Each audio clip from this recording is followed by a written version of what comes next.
class is a memory of Jared Orchen, and today we're going to speak about a concept. We are now in the book of Exodus. The first 4 parshas speak about the story of the Exodus. Shmot, Va'era, Bo, Beshalach. But there is one topic that goes through all the 4 parshas. The 3 days. When God told to Moses the first time, go to Pharaoh and tell him, God tells Moses, I promised Abraham to take you out from the land of Egypt to the land of flowing with milk and honey, to the land of Israel, right? By the way, that the first time that God is mentioning the land flowing with milk and honey, he never told it to Abraham, Isaac, and Jacob. The first time he said it was to Moses. But that's a side note. Right after he tells them that I'm taking you out from Egypt to the land of flowing with milk and honey, he tells Moses, go to Pharaoh and tell him, let my people go away of 3 days, to go for 3 days to serve God. That's it. Not let my people go for good, not don't make them slave, redeem them from slavery. Just let them go for 3 days. To have a party for God. To celebrate for God. Chag LaHashem. Then when Moses goes to Pharaoh, that's exactly what he tells him. Let my people go for 3 days. Pharaoh says, forget about it. They're not going anywhere. That's in the book, in the last week's parsha, Shemot. This week's parsha, Va'era. After the 4th plague, Pharaoh gets a little tired of this business. He calls Moses. He said, you know what? You want to serve, you can serve God for 3 days. But here, do it here. Why have to go out of town? What's wrong in town? Is Cleveland a bad place? Why do you need to go out of town? So is Egypt a bad place? Serve God here. Why is he saying it? Because he smells that it's not exactly 3 days, he's afraid. Moses told him, no, we cannot do it here. The way we serve God will upset the Egyptian. It's not going to work. Pharaoh disagrees with it. By plague number 8, I think it was after number 7, sure. The beginning of Parshas Bo, next week's Parsha. Yeah, that's the 8. Pharaoh calls him, and by the way, in this time, when he told him, stay here, he told him, no, we have to go for 3 days. Again, Moses repeats the 3 days business. By plague number 8, he calls him again. He told them, okay, before number 8, let him, you can go, but you should go. The men should go. Moses tells them, no, by us we serve, everybody goes to serve God. That's not only a man thing. Judaism was the first religion ever that said that religion belongs to everyone, men, women, children, young, old, everyone. Pharaoh was upset, he didn't want to do it. Why he wanted to go?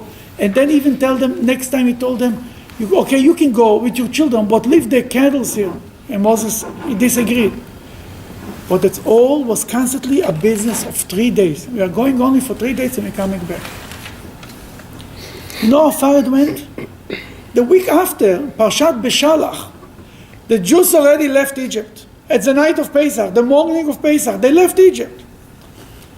It's written by the 4th day, it was told to the king of Egypt that the nation has fled, that the Israelites fled, they run away. What means they run away? Because he thought they're going for 3 days. And he sent his officers to make sure that after 3 days they're coming back. After 3 days they told him, okay, it's now to go back. He said, what? We're not going back. He said, what do you mean you're not going back? Started a fight. They beat him up. The police run back to Egypt, told Pharaoh that the Jews are not planning to come back. Pharaoh mobilized his army, runs after the Jews, meets him at the sea. That was the splitting of the sea, by the morning of the 7th day. Only then, before the sea, by the sea, Moses said the Jews got all scared of the Egyptians were coming. Moses tells them, don't worry. You see the Egyptian today, you'll never see them again. That was the first time the Jews even heard that they are living for good. Until then, the Jews, it's not written anywhere that the Jews knew that they are living for good. A 3-day business. Why 3 days? Why didn't tell Pharaoh the truth? And if he didn't tell Pharaoh the truth, it cannot be that was a secret of 600,000 Jews. They all knew that they're living for good, and the only one who didn't know was Pharaoh. If Pharaoh believed it's a 3-day thing, and he constantly told them 3 days, obviously the majority of the Jews also believe that they're going for a trip, for a vacation, to celebrate for God, and they're coming back. Why God said the 3-day business?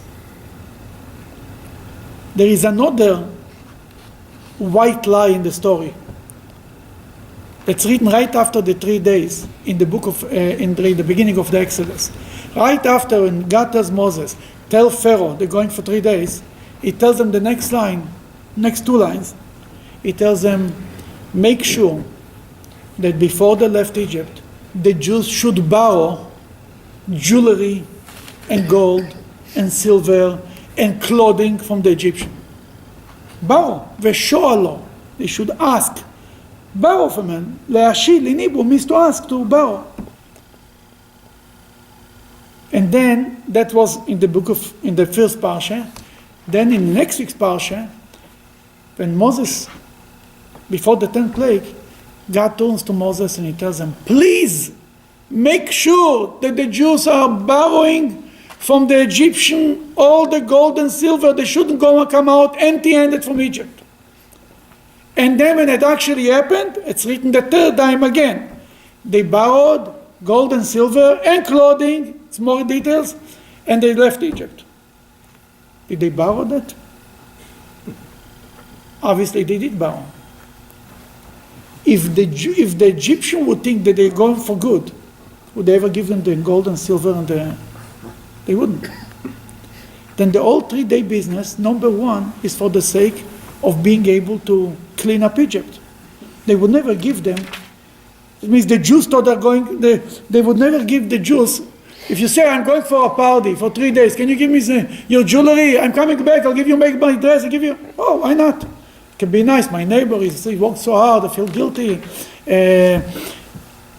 I want to correct it, I want to fix it, I feel bad. But if they would live forever, he would never tell them. But I think there is more for the reason why they didn't go why they told them for 3 days. Not only because the Egyptian wouldn't give them the gold and the silver. That's my opinion.